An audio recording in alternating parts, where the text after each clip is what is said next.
नमस्कार, मैं हूं प्रभु चावला। सीधी बात में आज बारी है एक ऐसी शख्सियत की जिसका परिचय देना बहुत ही मुश्किल है। उनको कोई बड़ा वकील कहे या बड़ा कूटनीतिज्ञ कहे या उनको कोई बड़ा अच्छा इंसान कहे, कोई भी उनका एडजेक्टिव उनके ऊपर फुल बैठता नहीं है। कभी वो कुलभूषण को छुड़ाने के लिए पहुंच जाते हैं, कभी किसी गरीब की सहायता के लिए पहुंच जाते हैं और लंदन में बैठ करके बहुत सारे केसेस लड़ते रहते हैं। उनका नाम है हरीश साल्वे। मैं उनसे आज सीधी बात करूंगा लंदन से, उनके निवास स्थान से। हरीश जी, आपका स्वागत है सीधी बात में। थैंक यू प्रभु। बहुत दिन हो गए। आपका टाइम कैसे पास होता है वहां आजकल? यहाँ तो काम वाम शुरू हो गया है, फिर अब मैं दफ्तर में वापस आ गया हूँ, चेंबर में। यहाँ काफी राहत है अब इस बीमारी से। हाँ, बीमारी की वहां तो राहत है, पर यहाँ हिंदुस्तान में तो थोड़ी गड़बड़ हो रही है।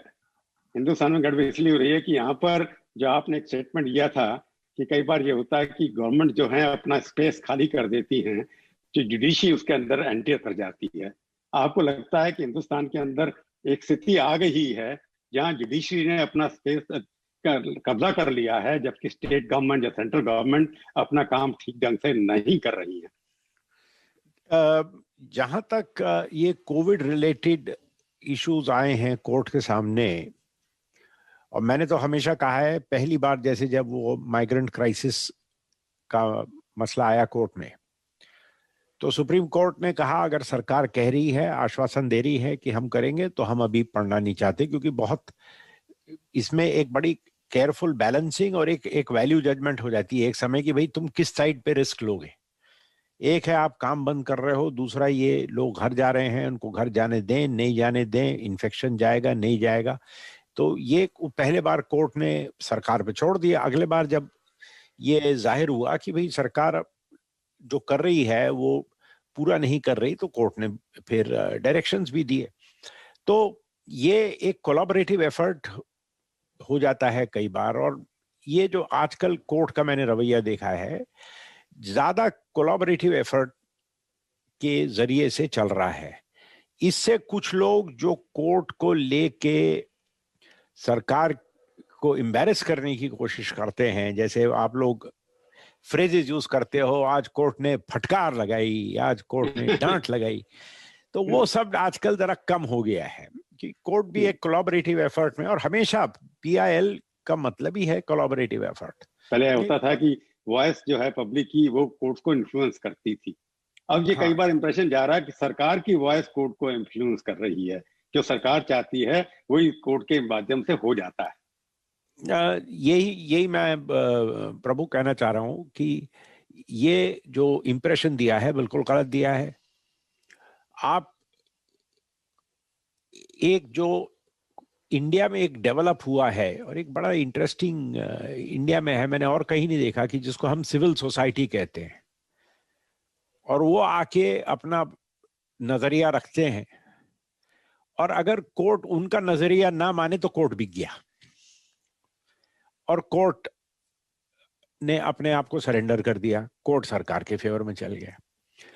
जब उनसे कहो, जब जैसे अयोध्या का फैसला आया, बड़ा क्रिटिसिज्म तो मैंने सुना है कि ये सुप्रीम कोर्ट ने ये किया वो किया। आपने कहीं एनालिसिस पढ़ी है कि भाई जजमेंट में ये जो फाइंडिंग दी है, ये फाइंडिंग गलत है, ये फाइंडिंग इस एविडेंस के खिलाफ है, या ये जो सुप्रीम कोर्ट ने ये पैराग्राफ में जो कानून का फॉर्मुलेशन किया है ये गलत है, उनकी पिछली जजमेंट में ये कहा। तो आजकल ये जो ट्विटर डिबेट कहता हूं मैं इसको, वन लाइनर्स, ये वन लाइन डिबेट है। आपको कोर्ट को क्रिटिसाइज करना है, जजमेंट को क्रिटिसाइज करना है, पहले आप उसको डीकंस्ट्रक्ट करिए। ये आपने ठीक कहा कि आजकल जजमेंट को देखा जाता है कलर्ड आई से। मेरे फेवर में तो अच्छी है, मेरे खिलाफ है तो जजेस खिलाफ है। ये एक डिबेट चला है 2013-2012 में भी यही हुआ था। उस वक्त भी पीआईएल होती थी, पीआईएल के माध्यम से सरकार के खिलाफ इतनी जजमेंट आई। परंतु ये हाई कोर्ट अगर स्टेट गवर्नमेंट को, जो आप पहला क्वेश्चन, बड़ा क्वेश्चन जो आपने उठा रखा था एक बार, कि पॉलिटिकल एस्टेब्लिशमेंट जो है वो जुडिशियल से अपने को, उनके कानून का पालन करने के लिए असहमत है, reluctance on the part of political party. मैं आपका स्टेटमेंट कहीं पढ़ रहा था कि आपने कहा था कि political system doesn't want the rule of law. मैंने कहा था political system doesn't want the rule of law, और कॉन्टेक्स्ट देखिए आप, उसका बहुत जरूरी है। आज हम ये पिछले 20 साल से बात करते हैं कि ये कोर्ट्स में पेंडेंसी बढ़ गई है। आज आप जाके देखिए तो हमने क्या किया पेंडेंसी हटाने के लिए, क्योंकि रूल ऑफ लॉ ये बड़े बड़े मुकदमों से और सुप्रीम कोर्ट के हेडलाइन ग्रैबिंग केसेस से रूल ऑफ लॉ नहीं बनता। रूल ऑफ लॉ बनता है कि एक गरीब आदमी का जो मजिस्ट्रेट के पास मुकदमा होता है, वो इस तरीके से उसका सॉल्यूशन होना चाहिए कि वो गरीब आदमी को तकलीफ ना हो। ये नहीं कि जिसको वो किसने वो फ्रेज यूज किया था ना कि तारीख पे तारीख, तारीख पे तारीख, ये बंद होना चाहिए। उससे रूल ऑफ लॉ खराब होता है। आज आप देखिए करप्शन का सीरियस इशू है जुडिशरी में, उससे रूल ऑफ लॉ खराब होता है। आज हाई कोर्ट में आपका मुकदमा है, फाइनल हियरिंग पे आता है, सालों साल लग जाते हैं। अगर आपको 10 साल रुकना पड़ा तो आप क्या करोगे? फिर आप कुछ उल्टा सीधा काम करके अपना प्रॉब्लम सॉल्व कराओगे, क्योंकि फिर लीगल सॉल्यूशन तो नहीं हुआ ना आपके पास। तो उससे रूल ऑफ लॉ बर्बाद होता है। हमने क्या किया? हमने कुछ नहीं किया इसको सॉल्व करने के लिए। तो इसलिए मैं आज कहता हूं कि जब तक आप रूल ऑफ लॉ को पॉलिटिकल इशू नहीं और इलेक्टोरल इशू जब तक नहीं बनेगा, रूल ऑफ लॉ का इशू सॉल्व नहीं होगा। हमारे जजेस, आज आप देख लो, ये वैकेंसीज इतनी बढ़ गई हैं, इतनी वैकेंसीज बढ़ गई हैं, लोग जज बनने को राजी नहीं है। और आप सुप्रीम कोर्ट की बात मत करिए, आप डिस्ट्रिक्ट जजेस के लेवल पे देख लीजिए, मैजिस्ट्रेट्स के लेवल पे देख लीजिए, लोग जज बनने को राजी नहीं है। नहीं, आपने एक बात कही है कि रूल ऑफ लॉ एक पॉलिटिकल इशू बनना चाहिए। सवाल ये है कि जैसे अपॉइंटमेंट की आपने बात की, अपॉइंटमेंट्स के ऊपर भी झगड़ा हो रहा है, कौन अपॉइंटमेंट अथॉरिटी है। पहले से अपॉइंटमेंट अथॉरिटी करो, मैंने पहले एक बार सुना है 6 साल के अंदर, या उससे पहले भी होता था कि पहले जब ये कॉलेजियम सिस्टम नहीं था तो वहां पर गवर्नर, चीफ मिनिस्टर आपस में बैठकर सेटल कर लेते थे किसको अपॉइंट करना है, किसकी आईबी रिपोर्ट खराब करनी है। ये पहले ये सिस्टम होता था, जिसकी आईबी रिपोर्ट खराब होगी वो जज नहीं बनेगा किसी के ऊपर। अब क्या हो रहा है, कॉलेजियम वर्सेस सेंट्रल गवर्नमेंट के अंदर जितनी वैकेंसी आप देख रहे हैं, आप रोक रखे हैं, चीफ जस्टिस रोज ही कह रहे हैं कि टाइम लिमिट होनी चाहिए। तो आप क्या सोचते हैं, कॉलेजियम का सिस्टम आप एग्री नहीं करते? मैंने सुना है पहले आपने बोला था कहीं ये सिस्टम अपॉइंटमेंट गलत है, पर वो सॉल्व भी नहीं हो रहा। अब देखो, मैं इसमें आपने जो बात कही बहुत जरूरी बात की है। हमारे एग्जीक्यूटिव अपॉइंटमेंट्स से कौन जजेस आए हमारे पास? तुलजापुरकर, कृष्णा अय्यर, भगवती, चंद्रचूड, डीए देसाई, चिन्नप्पा रेड्डी, वेंकटरमैया, वेंकट चलैया। विवियन बोस को किसने जज बनाया था? नेहरू जी ने बनाया था। तो इतने साल पॉलिटिकल सिस्टम बहुत बढ़िया चला। और मेरे को सीनियर चंद्रचूड़ साहब ने एक बार मुझे एक बार इन्होंने बताया था, सीनियर चंद्रचूड़ साहब के बारे में, लॉ मिनिस्टर थे तभी शिवशंकर जी, कहते थे हम मिलते थे over a cup of coffee और ओवर अ ड्रिंक, बात करते थे भाई ये है, इसे कभी कदाक हम बोल देते थे कि एक यार ये इसको जरा देख लेना। और कई इसे 8 आउट ऑफ 10 टाइम वो कहता था भैया उसका क्रेडेंशियल तो देख लो यार। अच्छा चलो छोड़ो, खत्म करो। पर ही से वो आते थे और कहते थे हमने ये देख लिया, हम कहते थे आपने देख लिया, आपको ठीक है बना दीजिए। हाँ, आईबी रिपोर्ट का ये होता था कि भाई कई चीजें एज ए जज आपको पता नहीं होती, तो हम पता कर देंगे। 8 आउट ऑफ 10 केसेस में वो रिपोर्ट रिजेक्ट होके जज बन जाते थे। स्मूथली मामला चल रहा था। फिर जब से कोलिशन पॉलिटिक्स आई इंडिया में, और उसके 2-3 साल पहले से, तब से पॉलिटिकल इंटरफेरेंस अपॉइंटमेंट में शुरू हो गया। तो जजेस ने उस वक्त हम सब भिड़ गए, और 1991 में ये जजमेंट आ गई, पहली वाली। ये इस वक्त हमारे पास कोई चारा नहीं था, तो सुप्रीम कोर्ट ने एक स्ट्रेन्ड इंटरप्रिटेशन देके अपॉइंटमेंट प्रोसेस हाथ में ले ली। अब वो 91 से 2004 तक वो प्रोसेस चली, 2014 तक वो प्रोसेस चली। हमने देखा कि वो प्रोसेस का सत्यानाश हो गया था। और एक नेता है, दबंग नेता है, उनका इसलिए नाम नहीं लूंगा मैं, उन्होंने मुझे कहा था ये क्या जरूरत थी, पहला प्रपोजल एक्चुअली कांग्रेस पार्टी ने निकाला था नेशनल जुडिशियल कमीशन का, जब कपिल था लॉ हाँ। मिनिस्टर। तो किसी ने कहा क्या जरूरत थी ये करने की, हमको तो जो कराना था हम पीछे से करा लेते थे। तो ये सिस्टम जो हुआ, कोलिजियम सिस्टम, ये डिसफंक्शनल है, और मेरे हिसाब से आज भी डिसफंक्शनल है। अब देखो इसको एबॉलिश इसमें करना, आपका कहना ट्रांसपेरेंसी ये है लाने कि मैं आपसे नहीं ये नहीं, क्योंकि आपने सीरियस काफी बात प्रॉब्लम कही ये है है। पहले भी, ये कोलिजियम सिस्टम जो है एग्जेक्टिव सिस्टम जिसमें पॉलिटिकल लीडरशिप की प्राइमेसी होती थी, कि उनकी जो चाहते थे वो होता था, क्योंकि उनकी, जैसे आपने नाम लिए, इतने बड़े बड़े नाम अपॉइंट हुए, उस तरह का करेक्टर, पॉलिटिकल करेक्टर बाद में या रहा नहीं रहा, इसके ऊपर भी मैं आपकी राय जानना चाहूंगा। कि पहले जिस तरह से चाहे तो बुला करके आपने बात कर ली कि इसको सोच सकते हैं, तो अभी भी आप चाहते हैं कि सुप्रीमेसी पॉलिटिकल लीडरशिप की होनी चाहिए पॉलिटिकल अपॉइंट, जुडिशियल देखो अपॉइंटमेंट में? दुनिया में हर जगह हमने देखा है, यूके के जो जायंट जजेस थे टोटली गवर्नमेंट अपॉइंटेड थे। यूएस में भी, यूएस का प्रोसेस अलग है, वो नॉमिनी होते हैं प्रेसिडेंट के, फिर वो सेनेट में कंफर्मेशन के लिए जाता है।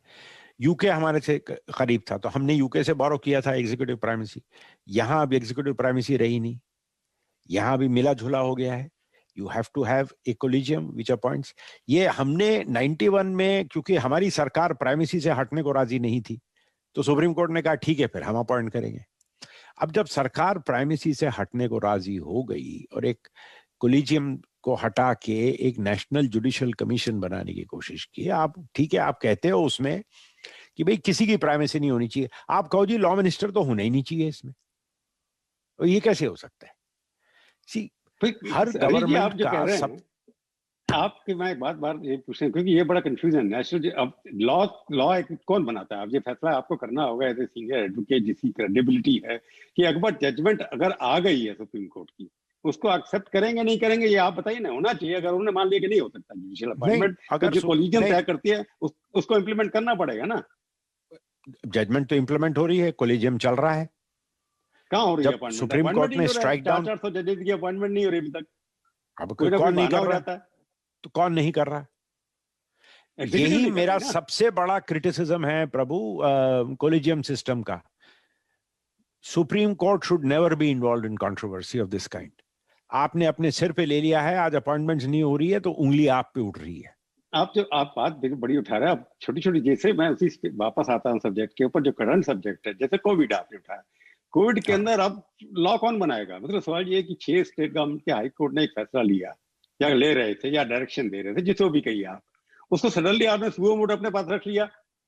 ये भी तरीका तो गलत है ना। नहीं कौन कौन एक और फैसला नहीं, करेगा? एक और इसमें आपने इसमें अच्छा ये काम किया कि कोविड आप ये विड्रॉ करके एकदम, नहीं, अव्वल तो विड्रॉ हुआ नहीं, दूसरी बात, आप विड्रॉ चीफ करके अपने जस्टिस, कहा। नहीं, चीफ जस्टिस ने जो बात उठाई, अब आप लोगों को पता नहीं है, मद्रास हाईकोर्ट ने नोटिस इशू किया गवर्नमेंट को कि तुम रेमडेसिविर स्टेट से बाहर क्यों जाने दे रहे हो। हाईकोर्ट जो 3-4 ऑक्सीजन प्रोड्यूसिंग सरप्लस स्टेट्स हैं, अब जैसे वेदांता का झगड़ा है, तमिलनाडु बोलती है हमको कोई जल्दी नहीं, हमारे पास तो काफी ऑक्सीजन है। आंध्रा बोल रही है हमारे को ऑक्सीजन दो भाई, हमारे को ऑक्सीजन चाहिए। अब अगर अब मद्रास हाईकोर्ट ने अगर ये पोजीशन ले ली कि नहीं हमारे स्टेट से हम बाहर नहीं जाने देंगे, पीआईएलआई और सब जेन्युइन कंसर्न है। अब जैसे दिल्ली में जेन्युइन कंसर्न है, दिल्ली के कोर्ट ने ऑर्डर किया कि आप रिलीज करिए, हरियाणा का कोर्ट रिलीज नहीं करेगा। हरियाणा की गवर्नमेंट कहती है हम तो पार्टी नहीं थे, हमारे ऊपर ये बाइंडिंग ही नहीं है। हरियाणा हाई कोर्ट में जाएंगे, वहां हरियाणा हाई कोर्ट कह देगा आप ऑक्सीजन मत जाने दीजिए, क्योंकि जो हमारे 4 हॉस्पिटल है ये भी मुश्किल में है। तो अगर ऐसे ये एक क्रिस क्रॉस ऑर्डर्स अगर आएंगे, इसलिए आज अगर ऑक्सीजन को सेंट्रल लेवल पे हैंडल करना है और इवनली इंडिया में डिस्ट्रीब्यूट करना है, और अगर हर हाई कोर्ट अपने जुरिस्डिक्शन का ऑर्डर पास करेगा, तो ये कैसे चलेगा? और ये डिस्प्यूट अब स्टेट्स में आ रहा है, और हमारे कॉन्स्टिट्यूशन में एक प्रोविजन है कि अगर 2 स्टेट्स में झगड़ा आएगा तो सिर्फ सुप्रीम कोर्ट सुनेगा। तो आपको लगता है इस कि कारण जो ऑर्डर किया, जो सुओ मोटो उन्होंने चीफ जस्टिस जाते जाते जो किया, सुप्रीम आपको कोर्ट लगता ने है कि यही कहा जस्टिफाइड था? कि सुप्रीम कोर्ट ने यही कहा कि हम ये अपने बोर्ड पे लेना चाहते हैं, क्योंकि कई हाई कोर्ट्स ऑर्डर्स पास कर रहे हैं और वो ऑर्डर्स कई बार इनकंसिस्टेंसी की तरफ जा रहे हैं। मेरा प्रॉब्लम उसमें है, चेक्स एंड बैलेंसेस की थ्योरी है। अगर गवर्नमेंट से कोई दुखी है, चाहे स्टेट गवर्नमेंट है चाहे सेंट्रल गवर्नमेंट है, उसके वो चेक्स एंड बैलेंसेस की थ्योरी थी, एग्जेक्टिव है, अपनी अपनी डिफाइंड पावर्स हैं। अब ये लगता है कि न किसी को ना कोई बैलेंस ना कोई चेक है। सुप्रीम कोर्ट भी कई बार कई चीजों को सुनता है, कई चीजों को नहीं सुनता।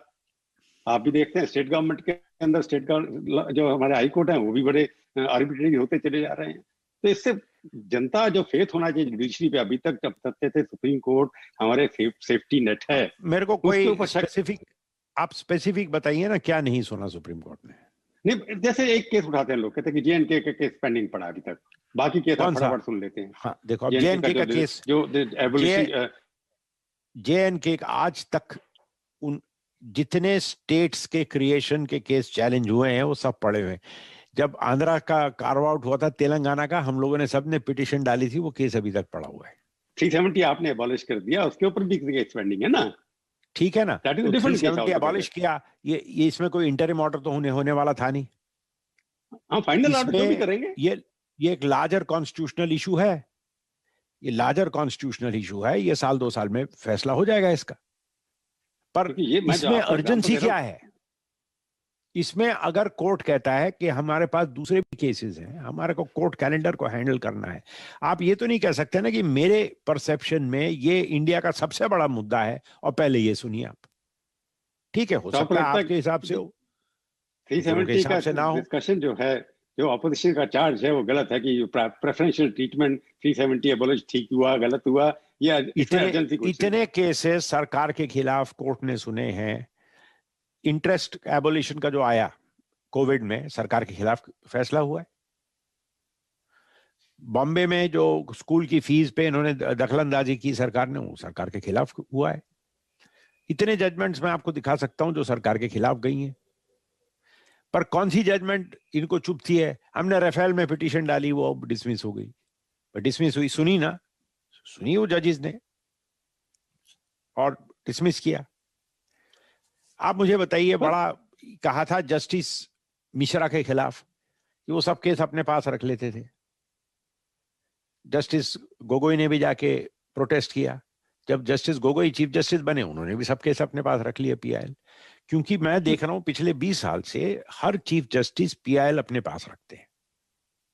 कारण क्योंकि वो सबसे सेंसिटिव रोस्टर है और सेंसिटिव रोस्टर चीफ जस्टिस को प्रेरोगेटिव है अपने पास अभी मैं अभी एक छोटा सा ब्रेक लेता हूँ, पूछूंगा ये PIL के पीछे क्या पॉलिटिक्स है कि चीफ जस्टिस सारे केस अपने पास ही रख लेते हैं? वो सरकार को बचाने के लिए रखते हैं या परेशान करने के लिए रखते हैं? इसका जवाब मैं आपसे लूंगा ब्रेक के बाद। सीधी बात में आपका एक बार फिर से स्वागत है। हम आज बातचीत कर रहे हैं हिंदुस्तान के मशहूर सीनियर एडवोकेट हरीश साल्वे से। हरीश जी, आपने PIL की बात उठाई। सवाल ये उठता है कई बार कि ये PIL जो पहले भी आती थी, जस्टिस भगवती के जमाने से शुरू हुआ और कई बार होता था ग्रीन ट्राइबल भी बने, उसके पीछे भी पर्पस भी सोशल होता था। अब कई बार PIL ऐसा लगता है जैसे भी पॉलिटिकली मोटिवेटेड है, चाहे सरकार के खिलाफ थे, पहले कांग्रेस के जितनी जजमेंट कांग्रेस के खिलाफ है, जो PIL के बेसिस पर ही आई, करप्शन केसेस के अंदर देखा होगा आपने, और इस बार भी PIL के केसेस आते हैं। तो ये जो चीफ जस्टिस अपने पास रख लेते हैं, कई जजेस ऐसे जो अपने खिलाफ जो जजमेंट उन्होंने दी है रिव्यू के लिए भी अपने पास रख लेते हैं। ये टेंडेंसी आपको लगता नहीं कि पब्लिक का फेथ उठ जाएगा इस बात के ऊपर कि आप चीफ जस्टिस जो है हमेशा PIL, चाहे ये गवर्नमेंट चीफ जस्टिस हो, 3-4 जो पिछले आए हैं उनमें से कई राज्यसभा के सदस्य भी बन गए, कोई गवर्नर भी बन गए, और जब उनके जजमेंट उठा के देखे कई बार लगता है कि इसलिए बने कि उन्होंने इस गवर्नमेंट को या पहली गवर्नमेंट को ओबलाइज किया किसी न किसी केस के अंदर। ये क्या लगता है, एलिगेशन ठीक है या गलत है या जस्टिफाइड है, नहीं है? इसमें 3 अलग अलग चीजें हैं। सबसे पहले review is not an appeal. Review का मतलब यह है कि आपने जो लिखा है उसमें कोई गलती हो गई है, उसको हम ठीक कर रहे हैं। यहां UK में प्रभु बड़ा इंटरेस्टिंग सिस्टम है। यहां जजमेंट का ड्राफ्ट जज सर्कुलेट करते हैं टू द सीनियर लॉयर्स कि भाई देख लो, कोई गलती है तो अभी बता दो, and they make it clear कि फैसला हमारा पक्का है, पर कोई गलती इधर है, कोई सेंटेंस मिस हो गया, कुछ हो गया, तो बता दो हमारे को। तो उससे काफी प्रॉब्लम सॉल्व हो जाता है। अब इंडिया में तो चलेगा नहीं ना, यहाँ कम से कम एक है कि जज ने अगर ड्राफ्ट जजमेंट भेजी है तो आप चलाओगे नहीं। अब इंडिया में तो ड्राफ्ट जजमेंट सीधा टिकर पे चालू हो जाएगी, मीडिया में हेडलाइन चालू हो जाएगी। नहीं, जुडिशरी के बारे में अब ये इंप्रेशन जा रहा है, ठीक है या गलत है, कि थोड़ी सी प्रो गवर्नमेंट होती चली जा रही है। कि लोगों को कई जो क्रिटिसिज्म तो हर सरकार में होता है, पहले ये था कि एंटी गवर्नमेंट है, प्रो गवर्नमेंट है, भाई देखो ये लगता है कि जो ये जुडिशरी, और दूसरा ये कि क्यों जो फॉर्मर चीफ तो जस्टिस हैं इसका उनको थोड़ा गवर्नमेंट की पोस्ट, इसको थोड़ा डिकंस्ट्रक्ट करते हैं ना, क्यों ये इंप्रेशन जा रहा है, जी खुल के बात करते हैं ना, सीधी बात करते हैं। नहीं, ये आप जजमेंट जो भी देखते हैं, आप चाहे अयोध्या जो कहते हैं अयोध्या से आ जाइए, जम्मू कश्मीर पे आइए, एनआईए पे आ जाइए, कहीं भी आ क्यों जाइए, क्यों जा इंपॉर्टेंट रहा केसेस है, जो हैं क्यों जा जी। रहा है? क्योंकि सुप्रीम कोर्ट ने, और मेरे हिसाब से मनमोहन सिंह गवर्नमेंट में सुप्रीम कोर्ट ने दो बहुत गलत जजमेंट्स दी। पहली थी टेलीकॉम की, क्या निकला उसमें 0/0 एट द एंड। और दूसरी जो बिल्कुल उससे भी ज्यादा गलत जजमेंट दी है वो कोल की। और कई टू क्वाइट एन एक्सटेंट वो अगर 20 प्राइम मिनिस्टर मनमोहन सिंह की इज्जत पे अगर आंच आई तो वो सुप्रीम कोर्ट के कारण आई। और मेरे हिसाब से वो दोनों जजमेंट्स गलत थी और वो गलत किस्म का जुडिशियल एक्टिव था। वो मेरा पर्सनल व्यू है, मेरे हिसाब से वो जजमेंट्स गलत है।